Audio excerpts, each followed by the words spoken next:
This is Stephen Eckert Musgrave, and what I'd like to discuss is organized atheism, human secularism, rationalists, etc.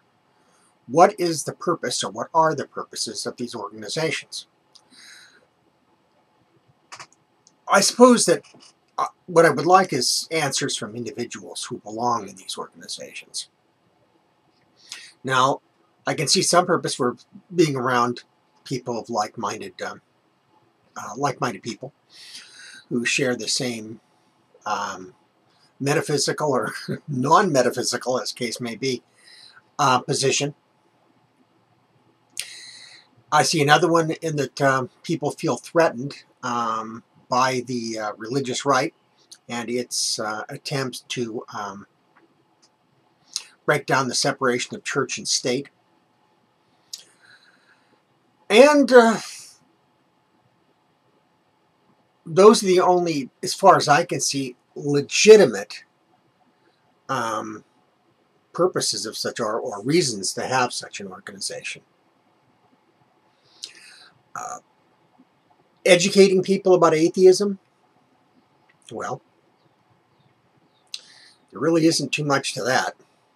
They simply don't believe in God, or in many cases anything that might be considered supernatural, etc. As far as convincing people to change their mind, I think there's a couple of fundamental errors in that thinking. When the person comes to a conclusion about religion, a lot of what they end up with is what they started off with, plus or minus. That is to say that the relationship of the person to their parents and their culture either reinforce the religious tradition, or in negative relationships create the opposite effect. Now, this has been known for a long time. There's been many studies and surveys on that. You'll find this information in the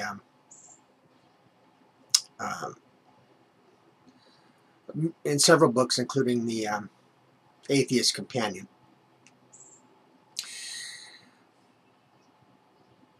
Apostasy, or disbelief, is also as likely to be rooted in relationships, bad relationships with the religion when you were children, than is faith. And the reason is that none of us are perfectly rational. I mean, the concept itself is irrational. We are driven by all sorts of forces. We have a web of beliefs that we have, and those belief systems oftentimes conflict with each other. Let me give you an example. As I've mentioned before, there's 52 people, I believe, who won Nobel Prizes who are theists. Now, first of all, to believe in Christianity, one does not have to be a literalist. And one can have a pretty vague notion of God. I mean, you look at Einstein, God was out there, and he was sort of there but not there at the same time. It's sort of like the deists. But basically, when you try to persuade someone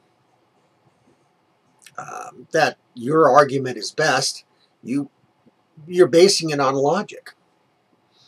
And people, as we just said, have a lot of things driving them other than logic. And if you call yourself a rationalist, well then, I can guarantee you there are aspects of yourself that aren't rational. I try to look at things rationally, but I also try to be reasonable. What's the difference between just being rational and reasonable? Well, I won't get into linguistic philosophy or anything, but I will say this. In my interpretation, reasonable is understanding that you may not be right, or you may not have seen all the aspects of it. And it also includes the inner caveat, if you have one, that if you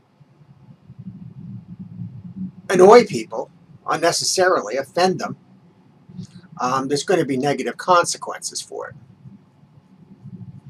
Unless you're just one of those aggressive, belligerent people who needs confrontation. Unfortunately, the atheist community has quite a few of those. Just like the fundamentalist Christians will pound on your door and they'll argue with you too if you let them. But let's take Richard Dawkins, for instance. Richard Dawkins is a rationalist, he's a bright, so on and so forth. He's been married 3 times. Now, obviously, he's not completely driven by reason. Also, when he attacks religion, he doesn't really understand much of it in certain respects. I mean, even the psychological and sociological factors behind it.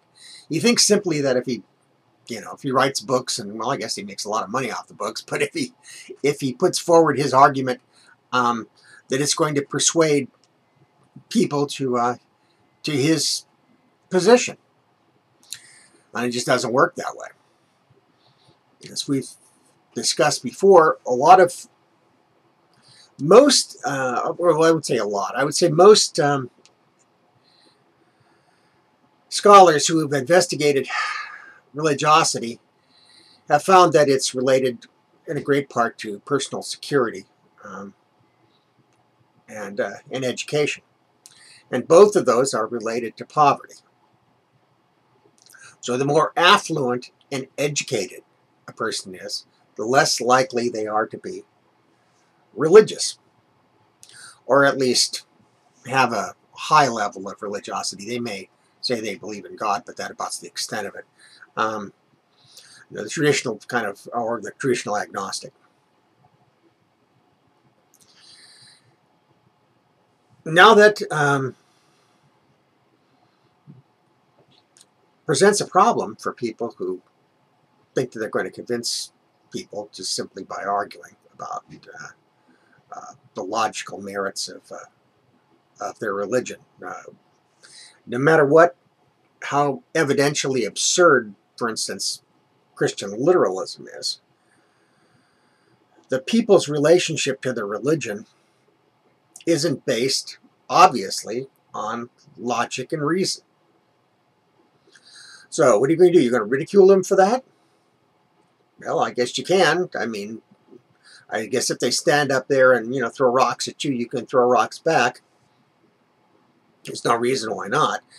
But it's completely irrational decision on your part to do such a thing.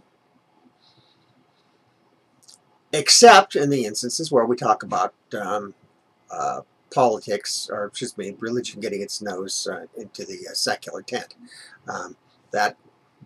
That needs to be questioned. And even Barry Goldwater, who was a Christian and a right-wing conservative, was absolutely adamant about the separation of church and state, as any sane person would be, given the history of Christianity's involvement in politics.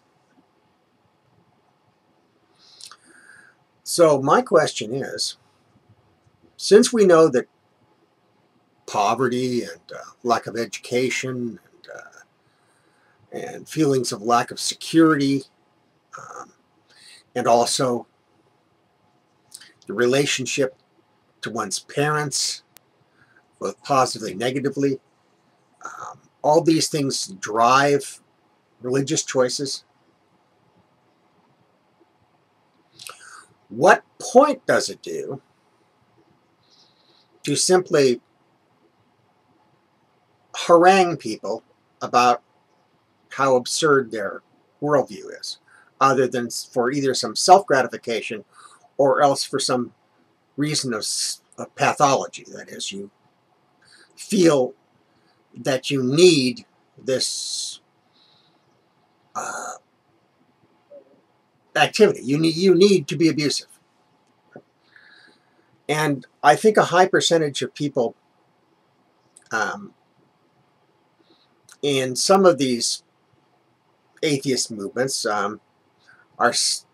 they appear to have Asperger's syndrome, and psychologists have even mentioned that several of them in reviewing some of the websites like Dawkins websites, etc. Also, in those websites, they oftentimes mention, a very high percentage mention negative experiences with religion as a child, which is probably one of the motivating factors. So, it seems to me that, outside of selling books and feeling good about yourself,